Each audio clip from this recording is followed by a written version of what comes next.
السلام علیکم ورحمۃ اللہ وبرکاتہ۔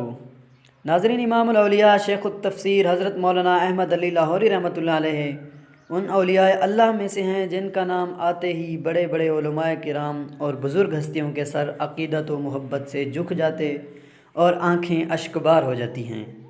حضرت لاہوری رحمۃ اللہ علیہ کا تعلق ان علماء حق سے ہے جو کہ تمام زندگی قال اللہ و قال الرسول کی صدا بلند کرتے اور لاکھوں لوگوں کو شرک و بدعت اور ضلالت و گمراہی کے گڑھوں سے نکال کر ان کے دلوں میں توحید الہی، عشق نبوی صلی اللہ علیہ وسلم، حب صحابہ رضوان اللہ علیہم اجمعین و اہل بیت رضوان اللہ علیہم اجمعین کی شمع روشن کی۔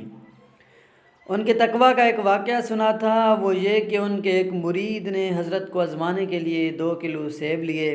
ان 2 کلو میں 1 کلو حلال کی کمائی کے پیسوں سے لیا جبکہ دوسرا حرام کے پیسوں سے لیا، پھر ان دونوں کو آپس میں ملا دیا۔